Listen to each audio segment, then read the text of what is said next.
নমস্কার বন্ধুরা, ভারত ইংল্যান্ড রাজকোট টেস্টের প্রথম দিন আলোচনায় বেশ কিছু বিষয়, তবে বিতর্ক একটাই, রবীন্দ্র জাদেজার ভুলেই কি রান আউট সরফরাজ খান? নিজের সেঞ্চুরি পূরণের তাড়াহুড়োতেই ভুল কল এবং তার জন্যই সরফরাজ রান আউট। দিনের খেলার শেষে ইনস্টা স্টোরিতে সরফরাজের রান আউট নিয়ে নিজের হতাশা প্রকাশ করেছেন রবীন্দ্র জাদেজা। সেঞ্চুরির পর সেলিব্রেশনেও জাদেজার যেন কিছুটা অস্বস্তি ছিল। অভিষেক ম্যাচে দুর্দান্ত পারফর্ম করা কোনো তরুণ ব্যাটারকে রান আউট হয়ে ফিরতে হলে এমন হতাশাই স্বাভাবিক। দিনের খেলার শেষে সাংবাদিক সম্মেলনে পাঠানো হয়েছিল সরফরাজকে।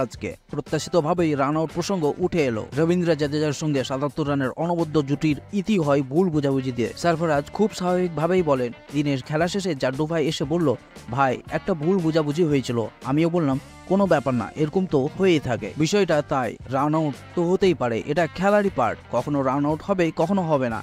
তেমনই কিছু ক্ষেত্রে ভুল বোঝাবুঝি হতেই পারে। রান আউট নিয়ে কোনো হতাশা নেই, বরং সিনিয়র পার্টনারকে প্রশংসায় ভরিয়ে দিলেন সরফরাজ। বলেন, জাড্ডু ভাইকে লাঞ্চ টাইমে বলে রেখেছিলাম আমার সঙ্গে কথা বলে বলে খেলো, আমার ওটাই পছন্দ।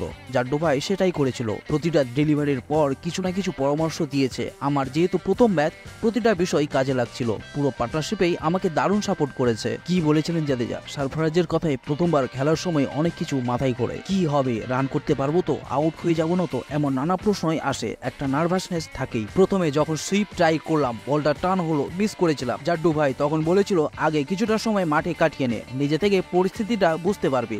সেটাই চেষ্টা করলাম, এরপর রান আসতে থাকে। বন্ধুরা, এরকম ক্রিকেট সম্পর্কিত খবর পেতে অবশ্যই চ্যানেলটি সাবস্ক্রাইব করে পাশে থাকবেন।